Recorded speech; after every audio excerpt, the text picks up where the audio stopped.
विद्यार्थियों, जैसा हमने पिछली क्लास में पढ़ा था उसी क्रम में हम अध्ययन करने जा रहे हैं। उसी के आगे हम जो तृतीय वर्ष बीए है उसके इतिहास के प्रथम पेपर का अध्ययन करें। इसमें हम 5वीं यूनिट का अध्ययन कर रहे हैं और 5वीं यूनिट में हम इस क्लास में हम जो राष्ट्रीय आंदोलन है 1920 से 1947 के मध्य, इसी क्रम में हमने सविनय वो असहयोग आंदोलन है, सविनय अवज्ञा आंदोलन है, इसका अध्ययन किया।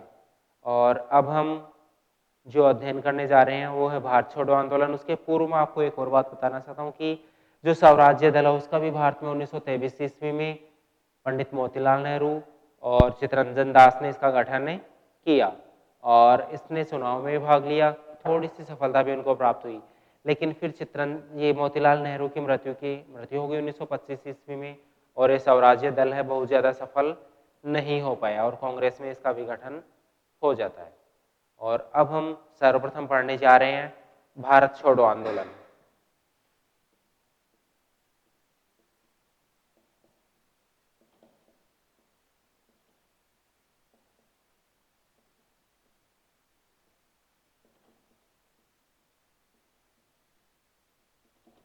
उन्नीस सौ 42 ईस्वी का भारत छोड़ो आंदोलन, ये क्या था, किस प्रकार का आंदोलन था? जब अंग्रेजों से भारत को आज़ादी प्राप्त हो नहीं रही है और बहुत सारी ऐसी घटनाएं घट रही हैं कि भारतीय लोगों का यहाँ पे जीना मुश्किल हो गया, ऐसे ऐसे नियम वगैरह सब कुछ बना रखे, लेकिन फिर भी अंग्रेजों के शासन को झेलना पड़ रहा है, इतना अत्याचार उनका सहना पड़ रहा है। तो भारतीयों ने 1942 ईस्वी में एक राष्ट्रव्यापी आंदोलन प्रारंभ करने का निश्चय किया गया। जुलाई 1942 ईस्वी में वर्धा में जो कांग्रेस का आयोजन हुआ, अध्यक्ष उसका अधिवेशन का, उसमें गांधी जी के नेतृत्व में असहयोग आंदोलन प्रारंभ करने की अनुमति प्रदान की गई और उससे अनुमति प्राप्त होने के बाद गांधी जी ने 8 अगस्त 1942 को इस भारत छोड़ो आंदोलन का प्रारंभ किया। बंबई के ग्वालिया जो टैंक मैदान है वहां से। इसमें क्या होता है कि बंबई से इस अधिवेशन का प्रारंभ किया गया और इसी अधिवेशन के पूर्व गांधी जी ने भारतीयों को नारा दिया, करो या मरो, डू एंड डाई, या तो देश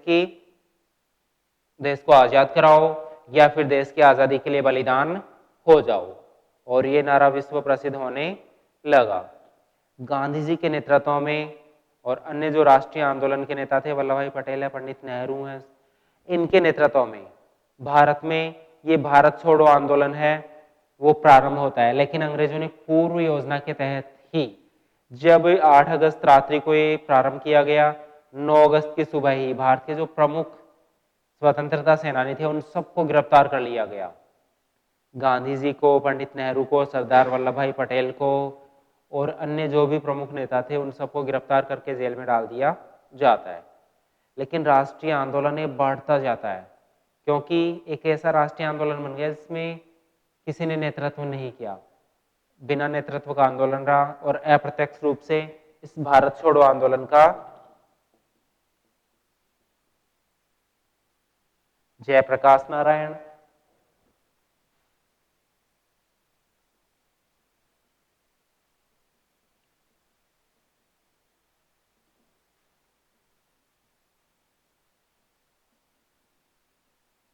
अरुणा, आसफ अली,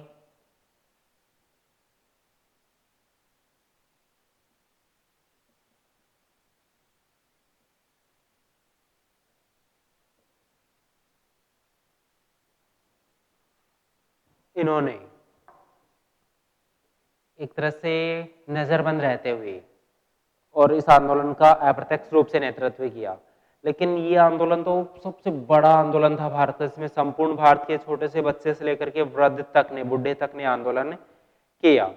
और चाहे मजदूर रहे, युवा लोगों ने कॉलेज स्कूल सब छोड़ दिए, मजदूरों ने कारखानों में काम करना छोड़ दिया, विद्यार्थी जो वर्ग था उसने स्कूल कॉलेज सब कुछ त्याग करके और सड़कों के ऊपर आंदोलन प्रारंभ कर दिया और आंदोलन बढ़ता जा रहा है और बहुत बढ़ता जा रहा है। और अंततः इसी आंदोलन के राष्ट्रव्यापी होने से, इसी के प्रभाव को मद्देनजर रखते हुए, होने वाले प्रभाव को मद्देनजर रखते हुए अंग्रेजों ने राष्ट्रीय आंदोलन समाप्त करने के लिए कुछ प्रयास किए, जिसमें जो ये आते हैं कि भारत में क्रिप्स मिशन वो आता है, अपनी मांगे रखता है, लेकिन कांग्रेस और मुस्लिम लीग के मध्य भी कोई समझौता ये एक मत नहीं हो पाए क्रिप्स मिशन के समझौतों पर। फिर कैबिनेट मिशन आता है यहाँ पे, जिसमें 3 मुख्य व्यक्ति थे, सर स्टीफर्ड क्रिप्स, फ्लेमिंग और पैथिक लॉरेंस। लेकिन उस कैबिनेट मिशन भी सफल नहीं हो पाया, उसकी योजनाओं को भी कांग्रेस और मुस्लिम लीग ने स्वीकार नहीं किया और इस प्रकार से ये राष्ट्रीय आंदोलन बढ़ता चला गया और अंततः अंग्रेजों को इस आंदोलन से मजबूर होकर के या फिर अन्य किसी कारण, अन्य भी कारण जिम्मेदार बनते हैं, इन सब के परिणाम स्वरूप भारत है उसको आज़ादी प्रदान की गई, भारत है उसको आज़ादी प्राप्त होती है। तो इसमें क्या होता है कि फिर माउंटबेटन को वायसराय बना करके भेजा जाता है, वेवेल योजना प्रस्तुत की जाती है, शिमला समझौता होता है। तो इन घटनाक्रमों के तहत क्रिप्स मिशन है, कैबिनेट मिशन है, वेवेल योजना है, शिमला सम्मेलन है और माउंटबेटन को भारत का गवर्नर जनरल बना करके भेजा गया और अंततः भारत का विभाजन भी स्वीकार किया गया कि भारत है उसका भारत और पाकिस्तान के रूप में स्वतंत्र किया जाएगा। और अंततः भारत माउंटबेटन योजना के तहत 15 अगस्त 1947 ईस्वी को भारत और पाकिस्तान के रूप में, भारत और पाकिस्तान स्वतंत्र पाकिस्तान के रूप में ये आज़ाद होता है या इसका उदय होता है।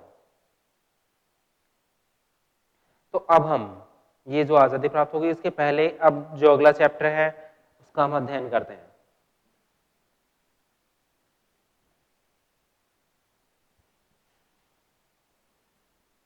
भारत में या सांप्रदायिक राजनीति का विकास।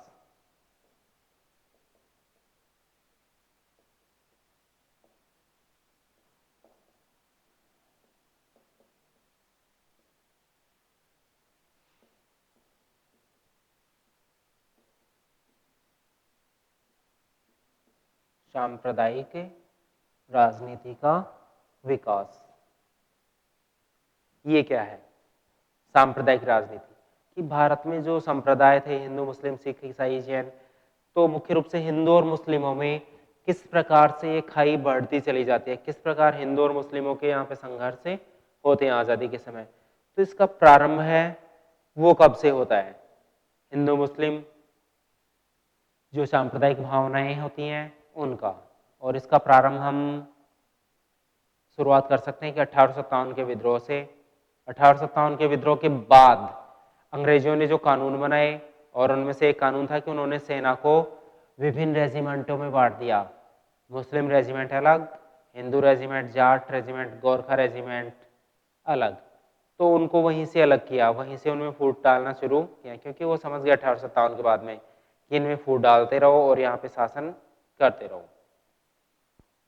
फिर उसके बाद में जो हिंदू मुस्लिम प्रतिक्रिया है, जो उनके जो युद्ध हैं या फिर संघर्ष है वो बढ़ता चला गया। लेकिन इसकी शुरुआत कैसे होती है हम उसमें कुछ चैप्टर्स के माध्यम से अध्ययन करेंगे। सबसे पहले मुस्लिम लीग।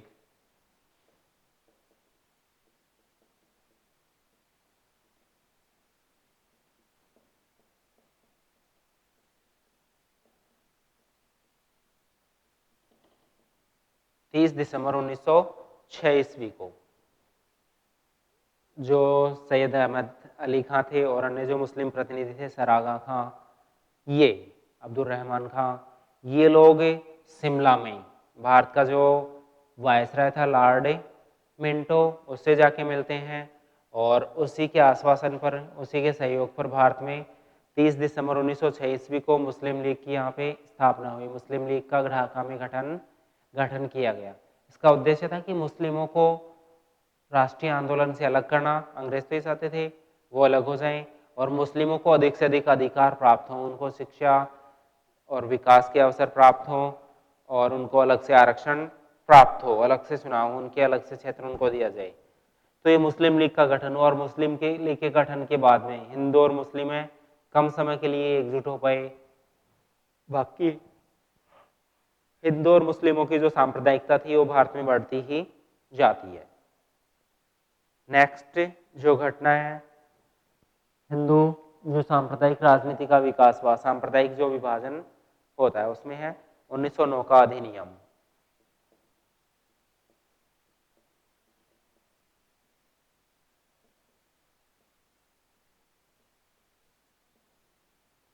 उन्नीस सौ नौ का अधिनियम क्या था?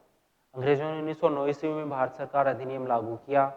उस अधिनियम के अनुसार, उसको हम मिंटो मार्ले अधिनियम भी कहते हैं, लॉर्ड मिंटो भारत का गवर्नर जनरल और लॉर्ड मार्ले भारत सचिव था इंग्लैंड में।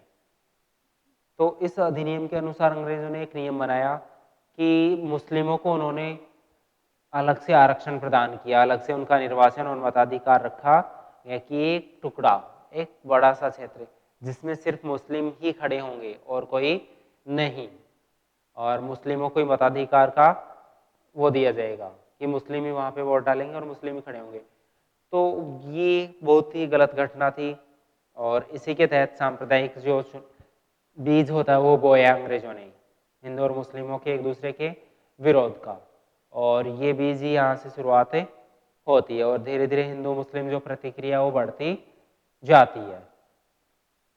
नेक्स्ट जो इसमें पॉइंट का अध्ययन करने जा रहे हैं वो है लखनऊ समझौता।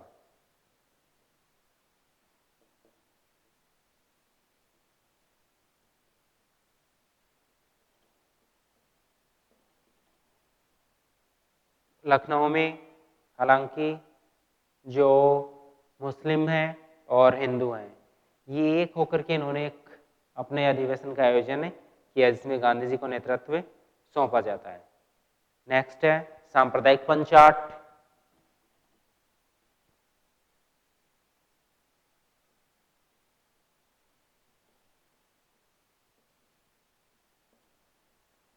सांप्रदायिक पंचाट 16 अगस्त 1932।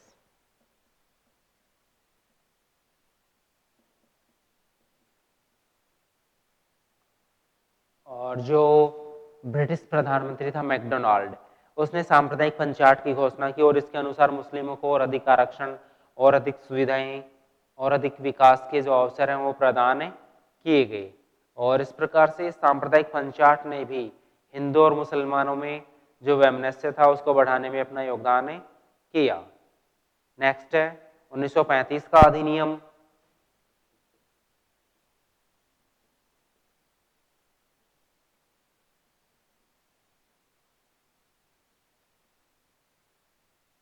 उन्नीस सौ 35 जो अधिनियम था उसमें मुस्लिमों को उनका आरक्षण बढ़ा करके 33.5% उनको आरक्षण दे दिया गया। एक तिहाई जो भारतीय क्षेत्र था उसमें मुस्लिमों के लिए आरक्षित कर दिया गया। इससे भी हिंदू मुस्लिम जो वैमनस्य वो बढ़ता जाता है। नेक्स्ट है मुस्लिम लीग कराची अधिवेशन।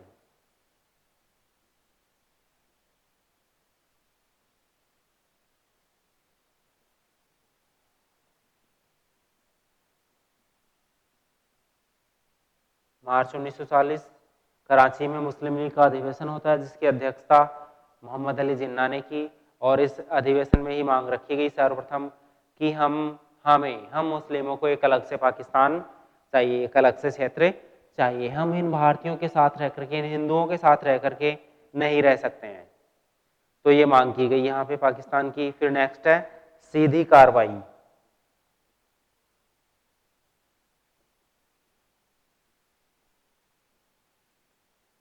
सीधी कार्रवाई 16 अगस्त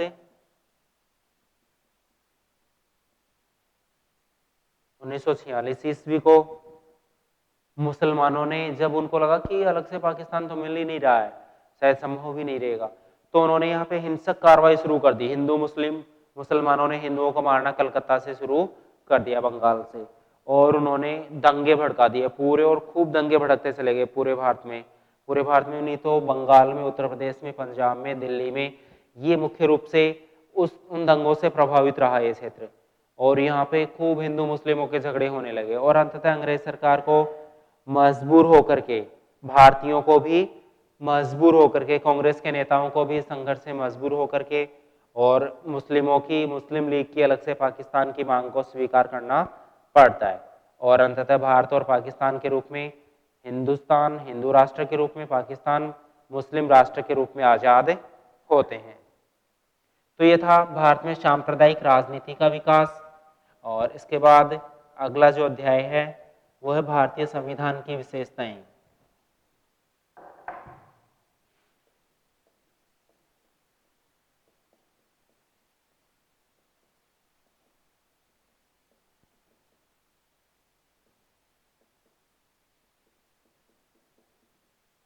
भारतीय संविधान की विशेषताएं। भारतीय संविधान है वो भारत के संविधान विशेषज्ञों के द्वारा बन करके और 26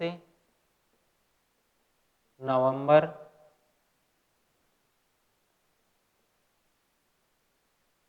1949 ईस्वी को तैयार हो गया। और इसको तैयार करने में हमारे जो कानूनविद थे डॉक्टर भीमराव अंबेडकर, उनका सर्वाधिक योगदान था। और इस संविधान की विशेषताएं कौन कौन सी थी, उसमें सबसे पहली विशेषता लिखित व सबसे बड़ा।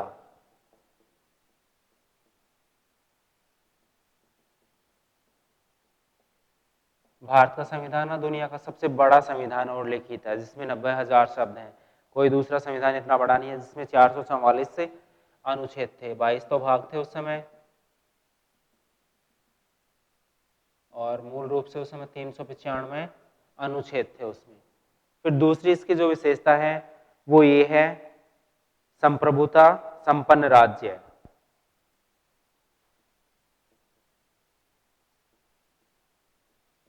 संप्रभुता संपन्न गणराज्य। जब भारत आजाद हुआ तो उसको संप्रभु राष्ट्र का दर्जा प्राप्त हुआ। आजाद होने के बाद में गणराज्य था, जिसका सर्वोच्च प्रतिनिधि का चुनाव होता था, राष्ट्रपति का। संप्रभुता थी कि अब विदेश नीति में अंग्रेजों का और किसी राष्ट्र का कोई हस्तक्षेप नहीं रहेगा। नेक्स्ट था वयस्क मताधिकार। संविधान की विशेषता मैं ऐसे करता हूं कि ये जो विशेषताएं हैं उनको एक साथ ही लिखता हूं, फिर आपको एक एक करते हुए समझाते चलते हैं। वयस्क मताधिकार,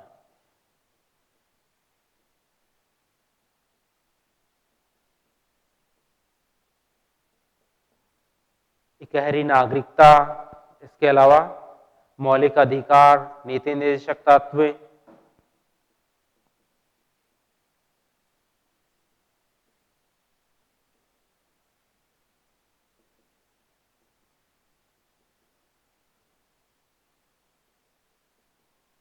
नीति निर्देशक तत्व,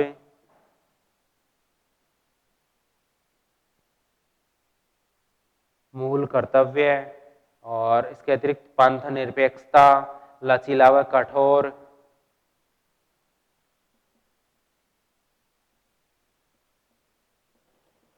पंथ निरपेक्षता, लचीला व कठोर, स्वतंत्र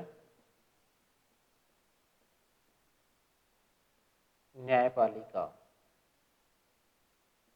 ये क्या है, एक एक हम विशेषताएं जानते हैं।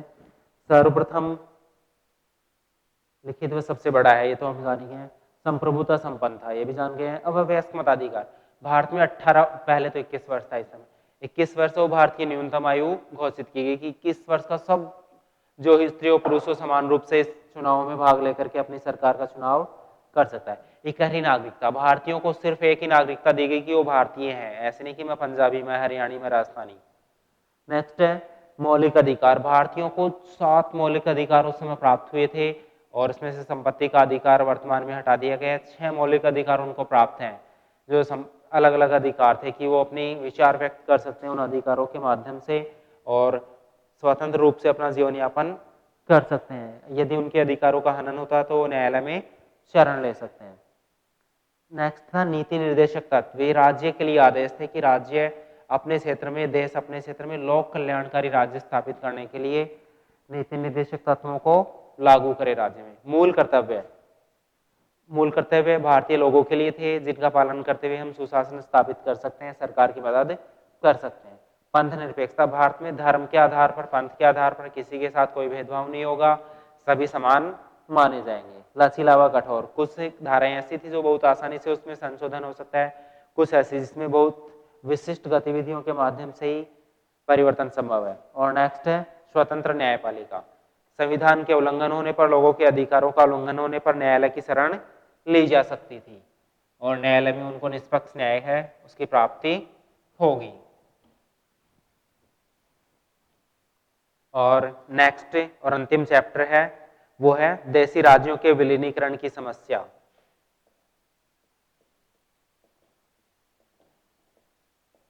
देशी राज्यों के विलीनीकरण की समस्या एवं उनका भारत में विलीनीकरण।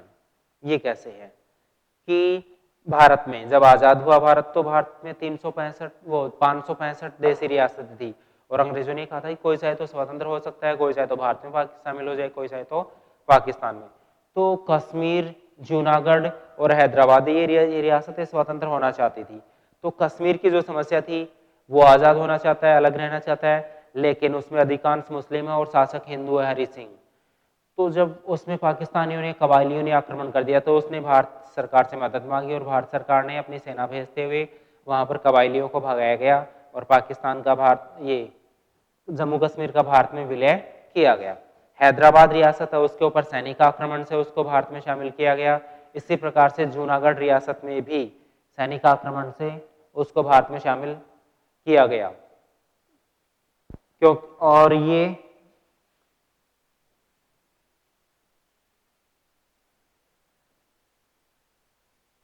चलो ये इसमें हम पढ़ रहे थे कि विलीनीकरण की समस्या, इसमें जूनागढ़, हैदराबाद और जम्मू कश्मीर, इन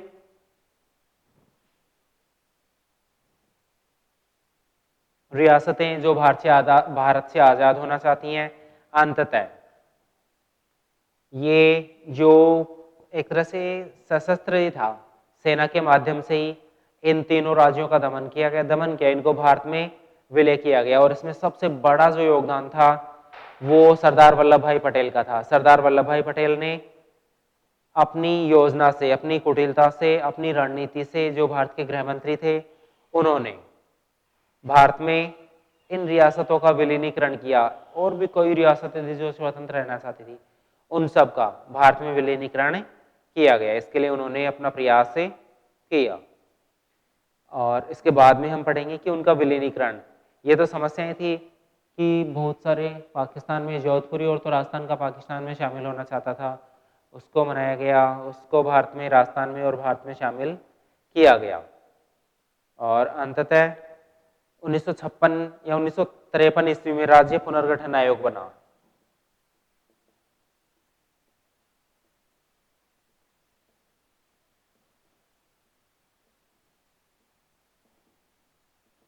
राज्य पुनर्गठन आयोग 1953 में, क्योंकि कई राज्य अब अपनी स्वतंत्रता की मांग करने लगे, स्वतंत्र कि हमें अलग से राज्य चाहिए। तो फिर ये राज्य पुनर्गठन आयोग का गठन किया गया। और इसके बाद में जो प्रथम इसके आधार पर जो राज्य बना भाषा के आधार पर, वो था आंध्र प्रदेश 1953 ईस्वी में। 1956 ईस्वी में कई सारे राज्यों का पुनर्गठन किया जाता है और 1 नवंबर 1956 ईस्वी को ही जो राज्यों में, कई राज्यों में, देशी रियासतों में जो राज्य बन गए थे, रियासतें मिलकर के, उसमें राज प्रमुख का पद अभी भी था। 1 नवंबर 1956 ईस्वी को इन राज प्रमुखों का जो पद होता था वो भी समाप्त कर दिया गया, उनके विशेषाधिकार भी समाप्त कर दिए गए। और भारत में इस 1956 के अधिनियम के अनुसार 14 राज्य और 6 केंद्र शासित प्रदेश बनते हैं, जिसमें राजस्थान भी एक था। तो ये था आधुनिक भारत 1 नवंबर 1956 ईस्वी को, जब भारत में 14 राज्य एक और 6 केंद्र शासित बने। और जो धीरे धीरे ये राज्य बड़े छोटे होते चले गए और इनमें भी कई राज्यों का गठन हुआ और वर्तमान में हम 29 राज्य हैं और 7 केंद्र शासित प्रदेश हैं। तो ये था भारत की आज़ादी और भारत का जो आज़ादी के बाद में जो एकीकरण किया गया, सरदार वल्लभ भाई पटेल का उसमें सबसे ज़्यादा योगदान रहा था। तो इस प्रकार से ये चैप्टर आपका समाप्त होता है और इसी के साथ ये जो तृतीय वर्ष इतिहास का जो प्रथम पेपर का हम अध्ययन कर रहे हैं वो भी समाप्त होता है। और अगली क्लास में हम जो दूसरा पेपर है, सेकंड पेपर है आधुनिक विश्व का इतिहास, उसका हम अध्ययन करेंगे। धन्यवाद।